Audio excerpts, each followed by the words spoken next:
Friends, we are discussing very interesting concept of social thinkers. At present, we are discussing Karl Marx and historical materialism, the famous theory of Karl Marx. આપણે એની વાત કરીએ છીએ અને હું તમને બહુ સાદી રીતે સમજાવવાનો પ્રયત્ન કરું છું, એકદમ સરળ રીતે, કે ઐતિહાસિક ભૌતિકવાદ છે એ શું છે. તો બહુ અત્યાર સુધીનો આપણે સાર જોઈએ તો એમ કહી શકાય કે જેને આપણે સમાજ કહીએ છીએ, જેને આપણે સામાજિક રચના કહીએ છીએ. સમાજ એટલે તો કે સામાજિક રચના, પણ એ સામાજિક રચના કરતાં આર્થિક રચના વિશેષ છે, ભૌતિક રચના વિશેષ છે. તો આપણે એના સંદર્ભમાં આપણે કેટલીક ચર્ચાઓ કરી કે આપણે મૂળભૂત જે માણસની ઈચ્છા છે એ ભૌતિક છે, એટલે કે આપણે મૂળભૂત આપણે રોટી કપડા મકાન માટે મહેનત કરવાની છે, એટલે એ ભૌતિકતા છે પ્રકારની. પછી તો કે સમાજ જેને આપણે કહીએ છીએ, સમાજ સાથેના આપણા સંબંધો સામાજિક છે એમ આપણે કહીએ છીએ, પણ વાસ્તવમાં એવું નથી. આપણા સંબંધો છે એ બધા આર્થિક સંબંધો છે, બરાબર. હમણાં મેં તમને વાત કરી કે ભાઈ લગ્ન નામની સંસ્થા છે, તો એના પાયામાં મૂળભૂત તમે જોવા જાઓ બારીકાઈથી તો ખરેખર શું છે, આર્થિક રચના જ છે એક પ્રકારની, બરાબર. કે ભાઈ બે પક્ષો બે વ્યક્તિ ભેગી થશે અને બે વ્યક્તિ ભેગી થઈને પોતાનું સમૂહ જીવન ચાલુ કરશે. અને એનો હેતુ શું છે, તો કે એનો હેતુ એ છે કે ભાઈ પરસ્પર એકબીજાની જરૂરિયાતોને આપણે સંતોષવું, બરાબર છે. તો એ મૂળભૂત ખરેખર જોવા જાવ તો આખી રચના એ પ્રકારની છે. આપણે આપણા પાડોશી સાથે સંબંધો રાખીએ છીએ, શું કામ? બરાબર. જો આપણે એટલા માટે સંબંધ નથી રાખતા કે એ માણસ છે અને આપણે જેને કહેવાય કે એની સાથે મિત્રી અથવા સારા સંબંધો છે, તો એ બધું ઉપરછલું છે. વાસ્તવમાં આપણે શું છે, આપણા મનમાં શું છે, તમે માર્ક કરી શકો કે ભાઈ ક્યારેક જરૂર પડી તો આપણને કામ લાગે. અડધી રાત્રે આપણે ધારો કે કંઈ પ્રશ્ન થયો હોય તો એ આપણને મદદ કરે. જો it is one kind of the economical aspect. આ આખો જોવા જઈએ તો આપણો એક કહેવાય ને કે એક આર્થિક કહી શકાય એવો આપણો અભિગમ છે કે આપણા પાડોશી યાર આપણે સંબંધ સારા રાખવાના છે. શું કામ? તો કે ભાઈ કાલ સવારે અડધી રાતે કદાચ જરૂર પડી હોય તો આપણે એને ફોન કરશું તો આવશે. આપણો ભાઈ ધારો કે છે એ તો બહુ આગો રહે છે, એ આવતા વાર લાગશે, એટલે આની સંબંધ સારા રાખો. આપણે એની સાથે સંબંધ રાખીએ છીએ, સંબંધો ડેવલપ કરીએ છીએ. અને તમે માર્ક કરજો કે સમાજમાં આપણે મોટાભાગના લોકો છે એ બધા સાથે સંબંધો સારા ડેવલપ કરે છે, કારણ કે આપણે આપણી જરૂરિયાતોને પૂરી કરવાની છે. તો it is social, but rather then social it is economical system. સામાજિક રચના કરતાં એ આર્થિક રચના વધારે છે, બરાબર. તો આ શૃંખલામાં આપણે આગળ વધીએ, કેટલાક વધારે મુદ્દાઓ છે એની ચર્ચા કરીએ, બરાબર છે. પછી આગળ વાત કરીએ તો નંબર 3, રાજ્યનું સ્થાન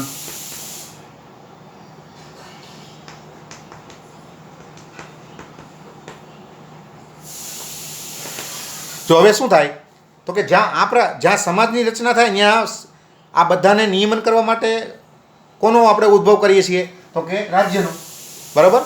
જો આપણો આખો દેશ છે તો આખા દેશને જુદા જુદી રીતે વીંચી નાખવામાં આવ્યો કે ભાઈ ચાલો પહેલાં તો કે બધા ભાષાના આધારે અથવા કલ્ચરના આધારે રાજ્યો, પછી આપણે ગુજરાત રાજ્ય બહાર પડ્યું, બરાબર છે, અથવા ગુજરાત રાજ્ય બન્યું, તો પછી એમાં પણ પાછા જિલ્લાઓ બનાવવામાં આવ્યા, જિલ્લાઓમાં પણ પાછા તાલુકા બનાવવામાં આવ્યા. તો રાજ્યનું જે સ્થાન છે એ રાજ્યનું સ્થાન ખૂબ જ મહત્ત્વનું સ્થાન છે, બરાબર છે. અને તમે એમ પણ કહી શકો કે બધી સંસ્થાઓ જે છે મોટાભાગની, જેને આપણે સામાજિક સંસ્થાઓ કહીએ છીએ, બરાબર, રાજ્ય પણ એમાં આવી જાય છે. તો એ બધી સંસ્થાઓના પાયામાં નો પાયો જે છે એ બધો આર્થિક પાયો છે, બરાબર. આર્થિક પાયાના ઉપર આ બધી સંસ્થાઓ છે એ રચાયેલી છે. આ it is the opinion of Karl Marx. આ કાર્લ માર્ક્સનું આખું કન્સેપ્ટ છે, બરાબર છે. તો જેને કહેવાય કે એનું કહેવાનું એમ હતું કે ભાઈ સમાજ બનશે તો સમાજનું નિયમન કરવા માટે થઈ અને જેને કહેવાય કે થઈને રાજ્ય છે એની રચના કરવામાં આવશે, અને રાજ્યની રચના થશે એટલે રાજ્ય સત્તાનું ઉદ્ભવ થશે. અને રાજ્ય સત્તા જે છે, બરાબર છે, એ રાજ્ય સત્તા છે એ ખરેખર શું કરશે, તો કે રાજ્ય સત્તા છે એ ઉચ્ચ વર્ગ જે છે એના હિતોનું પ્રતિનિધિત્વ કરશે. જો it is opinion of Karl Marx. આ મારો પર્સનલ ઓપિનિયન નથી, બરાબર. આ મારા વિચારો નથી, it is the opinion of Karl Marx. એટલે કાર્લ માર્ક્સનું જે આખો વિચાર છે એમાં આ વસ્તુ છે, આ મૂડી વાત છે એનો આખો, બરાબર. કે ભાઈ રાજ્ય બનશે એટલે રાજ્ય બને એટલે પછી એમાં એ સરકાર બને, અને સરકાર એટલે તો કે એની પાસે સત્તા હોય, સમગ્ર જેને કહેવાય કે પોતાનું રાજ્ય છે, સમગ્ર સમાજ છે એનું નિયમન કરવાની પાસે સત્તા હોય. પણ ધીમે ધીમે શું થશે તો કે આ સત્તા છે અથવા આ જે સરકાર છે બરાબર, એ ધીમે ધીમે જોવા જઈએ તો એ ઉચ્ચ વર્ગનું પ્રતિનિધિત્વ કરશે. અને ઉચ્ચ વર્ગનું પ્રતિનિધિત્વ કરશે એટલે શું થશે? તો કે ઉચ્ચ વર્ગ છે એ નીચ વર્ગ ઉપર, એને બે વર્ગો આપેલા છે કાર્લ માર્ક્સે, ઉચ્ચ વર્ગ અને નિમ્ન વર્ગ. એટલે બહુ સાદા ભાષામાં કહીએ તો પૈસાદાર અને ગરીબ વર્ગ. તો પૈસાદાર વર્ગનું પ્રતિનિધિત્વ કરશે કોણ? રાજ્ય અથવા સત્તા. અને પછી શું થશે? તો કે ધીમે ધીમે એવી આખો એક જેને કહેવાય કે એક એવી આખી સિનેરિયો ક્રિએટ થશે કે જેમાં પૈસાદાર વર્ગ અથવા ઉચ્ચ વર્ગ છે એ નિમ્ન અથવા ગરીબ વર્ગ ઉપર દમન કરશે. અને એ દમન ધીમે ધીમે જેમ વધશે એમ ધીમે ધીમે જે નિમ્ન વર્ગ છે એમાં આક્રોશ પેદા થશે. અને પછી એક વખત એવું આવશે કે નિમ્ન વર્ગ અથવા ગરીબ વર્ગ છે એ ક્રાંતિ કરશે. અને જે પૈસાદાર વર્ગ અથવા ઉચ્ચ વર્ગ છે એના જે સાધનો છે એના ઉપર કબજો જમાવી લેશે. અને એ રીતે પછી વર્ગ સંઘર્ષ છે એ પૂરો થશે. અને પછી એવા એક સમાજની રચના થશે કે જેમાં કોઈ વર્ગો નહીં હોય. અને સમગ્ર જેને કહી શકાય સત્તા અથવા સમગ્ર જેને કહી શકાય કે ઓથોરિટી પાવર એ કોની પાસે છે? તો કે સમાજ પાસે છે. પછી કોઈ નિમ્ન વર્ગ પણ નહીં હોય, કોઈ પૈસાદાર વર્ગ પણ નહીં હોય. અને બધા ઉત્પાદનના સાધનોની માલિકી હશે એ સમાજની હશે. તો આ એનો મૂડી વાત છે. મૂડી વાત છે એને બહુ શોર્ટ અને સિમ્પલમાં તમારી સામે આ રીતે મૂક્યો છે. આ એનો મૂડી વાત છે, બરાબર છે. તો રાજ્ય છે એ એની ભૂમિકા બહુ મહત્ત્વની હશે. અને એના પાયામાં પણ શું હશે? તો કે એના પાયામાં પણ તમે જોઈ શકો કે એ એક પ્રકારની આર્થિક રચના અથવા એક પ્રકારનો આર્થિક પાયો એમાં પણ હશે, બરાબર છે. તો આ વસ્તુ છે એ અહીંયા જોવા મળે છે. નંબર 4 ફોર એક્ઝામ્પલ,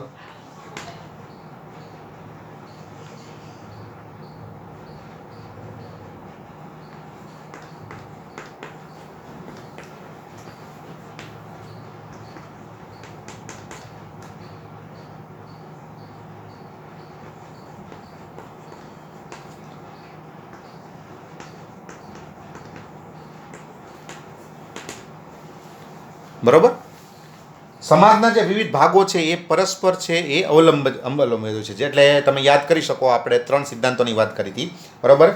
3 સિદ્ધાંતોમાં તમે જો યાદ હોય તો આપણે વાત કરી હતી કે સમાજશાસ્ત્ર છે, બરાબર, એનો એક સિદ્ધાંત અથવા એની એક શાખા અથવા એની એક વિચારધારા જેને આપણે કહેવામાં આવતું હતું કાર્યવાદી વિચારધારા, બરાબર છે.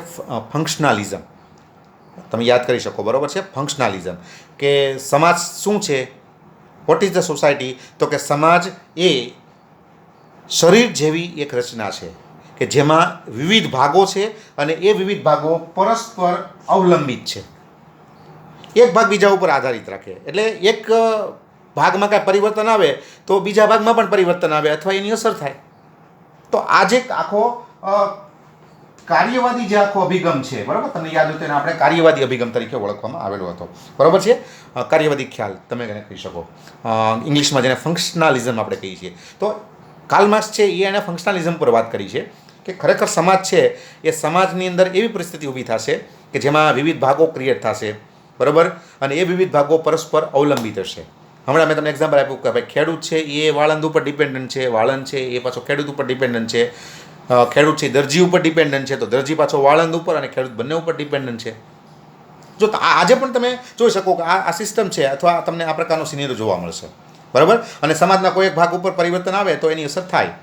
ધારો કે હમણાં તમને વાત કરું કે ભાઈ બહુ વરસાદ પડ્યો, બરાબર, બહુ વરસાદ પડ્યો અને પાણી થઈ ગયું ચારે બાજુ, તો એનાથી ખેતી ડિસ્ટર્બ થઈ ગઈ, બરાબર. ખેતીમાં ઘણું બધું નુકસાન થયું.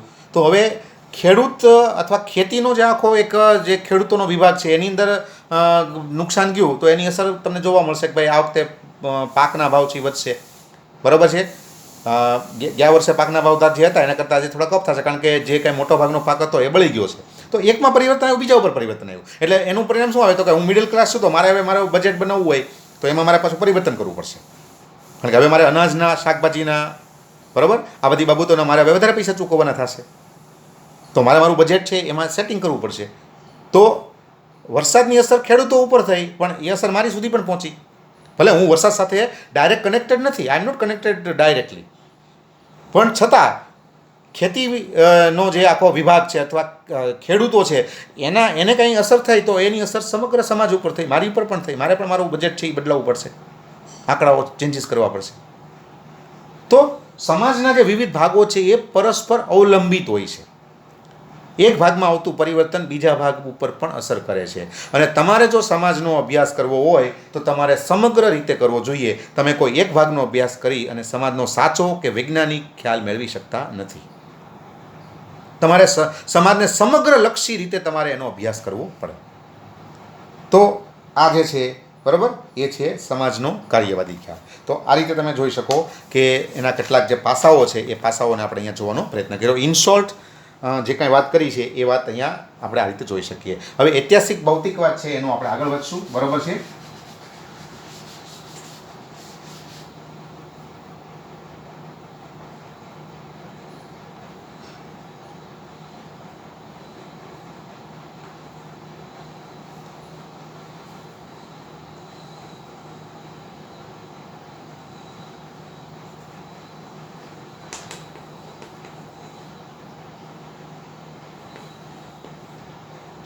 એની માટે 3 આગાહી એને કરેલી હતી, એ વખતે કરેલી હતી. બરાબર.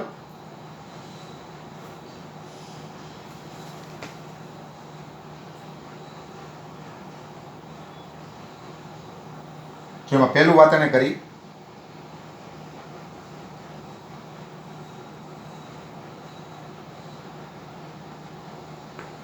મૂડીપતિ વર્ગ અને શ્રમજીવી વર્ગ વચ્ચે વર્ગ સંઘર્ષ. જો મેં તમને પહેલા પણ વાત કરી બરાબર કે સમાજની અંદર જોવા જઈએ તો એણે ભૌતિકવાદમાં આ જ વાત કરેલી છે. એનો મૂડીવાદ જે છે capitalism of the Karl Marx, એણે એમાં જે વાત કરી છે એનો સાર આ જ છે કે સમાજમાં મુખ્યત્વે 2 વર્ગો હશે. એક વર્ગ તો કે મૂડીપતિ વર્ગ જેને આપણે પૈસાદાર કહીએ છીએ, અને બીજો શ્રમજીવી વર્ગ. બરાબર છે. શ્રમજીવી વર્ગ એટલે મજૂર વર્ગ, ગરીબ વર્ગ. તો પૈસાદાર અને ગરીબ, બહુ સાદી ભાષામાં વાત કરીએ તો 2 વર્ગો હશે, પૈસાદાર અને ગરીબ. બરાબર. આ બંને વચ્ચે આ લોકોનો અભિગમ કેવો હશે તો કે વધુ ને વધુ પૈસા કમાવા. આ ભૌતિકવાદ. બરાબર. વધુ ને વધુ પૈસા કમાવા, જેમ બને એમ. 2 ફેક્ટરી છે તો 10 બનાવવાની, 2 બંગલા છે મારે, હું તો એક જ છું, મારે 2 બંગલા છે તો છતાંજીમાં 4-5 બંગલા બનાવવા છે. જો આ મૂડીપતિ પૈસાદાર વર્ગ છે એ આ અભિગમ સાથે કામ કરશે, અને ગરીબ વર્ગ છે એના ઉપર દમન કરશે, શોષણ કરશે. એનું પરિણામ શું આવશે તો કે બંને વચ્ચે વર્ગ સંઘર્ષ થશે. બંને વચ્ચે વર્ગ સંઘર્ષ થશે. બરાબર છે. અને વર્ગ સંઘર્ષ થશે પછી તો કે એમાં પછી શું થશે તો કે એના પછી ક્રાંતિ આવશે. બીજા તબક્કામાં આપણે વાત કરીએ. બરાબર. બીજું ક્રાંતિ. બરાબર. સંઘર્ષ થશે પૈસાદાર અને ગરીબ વર્ગ વચ્ચે. પછી એટલો બધો આક્રોશ વધશે ગરીબ વર્ગની વચ્ચે, કારણ કે એની પાસે ખાવા એની પૈસા નહીં હોય, એની પાસે ખાવાનું પૂરતું નહીં મળતું હોય. રોટી કપડાં મકાનની જે બેઝિક જરૂરિયાત છે, ભૌતિકતા, એ પણ એની પૂરી નહીં થતી હોય. અને એની સામે જે પૈસાદાર વર્ગ છે એની સમૃદ્ધિ, એની ભૌતિકતા છે ઉત્તરોત્તર વધતી જશે. એટલે એ જે આક્રોશ છે એ એટલો બધો ચરમસીમા ઉપર આવશે કે ક્રાંતિ થશે. અને ક્રાંતિ થશે એટલે શું થશે તો કે જે મજૂર વર્ગ છે એ ક્રાંતિ કરી અને મૂડીપતિ વર્ગની જે કાંઈ મિલકતો છે, એના જે કાંઈ સાધનો છે, ઉત્પાદનના સાધનો છે, એના ઉપર કબજો જમાવી લેશે. બરાબર છે. અને સમાજવાદ નામનો કન્સેપ્ટ છે આવશે. બરાબર. સમાજવાદ છે એ ખરેખર જોવા જઈએ તો એ કાર્લ માર્ક્સે આપેલો આખો કન્સેપ્ટ છે કે આ રીતે પૈસાદાર વર્ગ છે બરાબર, એના સંસાધનો અથવા એની મિલકતો ઉપર મજૂરો ક્રાંતિ કરીને પોતાનો કબજો જમાવી લેશે.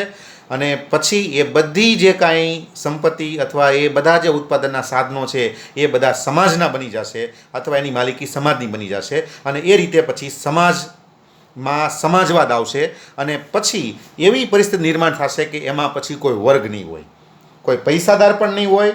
બરાબર. અને પછી એની અંદર કોઈ પણ જાતનો ગરીબ પણ નહીં હોય. પૈસાદાર વર્ગની પણ નાબૂદી થશે, ગરીબ વર્ગની પણ નાબૂદી થશે. બધો સમાન વર્ગ બનશે અને એને સમાજ કહેવાશે. બરાબર છે. અને ત્રીજું એને જે વાત કરી છે, બરાબર, એ વાત કરી છે એને, બરાબર, રાજ્ય વર્ગો નાબૂદ થશે. બરાબર.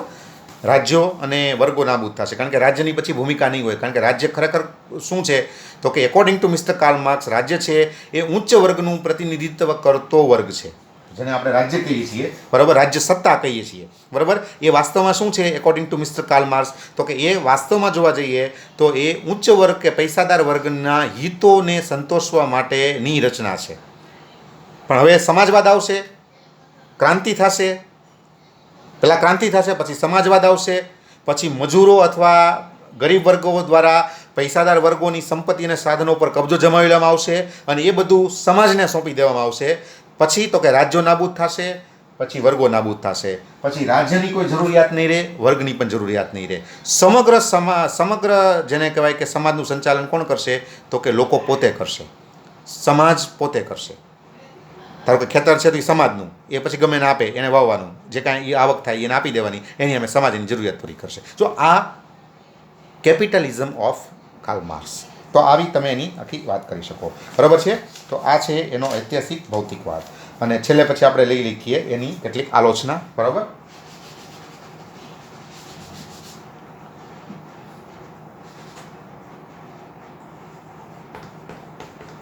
ટીકાઓ, બરાબર. આના કેટલાક મર્યાદાઓ અથવાની ટીકાઓ જે થઈ છે, બરાબર છે. બધું જ ભૌતિક પાયા પર રચાયેલ નથી. તો કાર્લ માર્ક્સનું તો એવું જ કહેવાનું છે કે સમાજની અંદર જે કાંઈ સંબંધો છે, સમાજમાં જે કાંઈ રચના છે, એ બધું ભૌતિક પાયા ઉપર રચાયેલું છે, આર્થિક રચના છે, આર્થિક પાયા ઉપર રચાયેલું છે. પણ વાસ્તવમાં જોવા જાવ તો એ સંપૂર્ણ સત્ય નથી, બરાબર. મા દીકરા માટે કાંઈ કરે તો એમાં કાંઈ એમાં કાંઈ સ્વાર્થ હોતો નથી, એમાં કોઈ આર્થિક હેતુ હોતો નથી, એમાં કોઈ ભૌતિકતા હોતી નથી, બરાબર. પ્રેમ, લાગણી એવી કોઈ બાબતને કાર્લ માર્ક્સે અહીંયા ધ્યાનમાં લીધી નથી. એ એક એની મોટી ટીકા છે, બરાબર છે. પછી બીજી જે ટીકા છે, ટીકા આપણે આ રીતે યાદ રાખી શકીએ, બરાબર. રાજ્યનો લો એટલે કે નાબૂદ થઈ ન શકે. જો ગમે ત્યાં સમાજ હોય ત્યાં રાજ્ય ફરજિયાત છે, રાજ્ય વગર કોઈ સમાજ છે એનું નિયમન થઈ શકતું નથી. કાર્લ માર્ક્સે એમ કીધું કે ક્રાંતિ થશે, અને ક્રાંતિ થશે એટલે સમાજવાદ આવશે.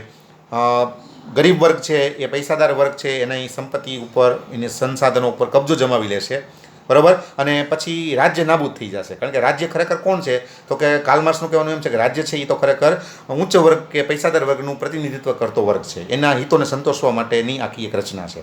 તો હવે પૈસાદાર વર્ગ જ નહીં હોય તો પછી રાજ્ય પણ નહીં હોય, તો એને રાજ્યનો લોપ થશે, નાબૂદ થશે એવી વાત કરી છે. પણ વાસ્તવમાં જોવા જઈએ પ્રેક્ટિકલી તો ખરેખર એ શક્ય નથી. કારણ કે કોઈ ઠેકાણે રાજ્ય નાબૂદ થાય નહીં. કોઈ ગમે ત્યાં સમાજ હોય ત્યાં રાજ્ય અથવા રાજ્ય સત્તા છે એ આવશ્યક છે, બરાબર. પછી ગમે ત્યાં હોય, સરમુખત્યારશાહી હોય ત્યાં પણ, સામ્યવાદ હોય ત્યાં પણ, અને લોકશાહી હોય ત્યાં પણ, કે જ્યાં સમાજ હોય, જ્યાં લોકો હોય, ત્યાં એનું નિયમન કરવા માટે રાજ્ય છે એની જરૂરિયાત હંમેશા રહેવાની છે. તો એ વસ્તુ પણ અહીંયા બહુ રિલેવન્ટ જોવા મળતી નથી, બરાબર છે.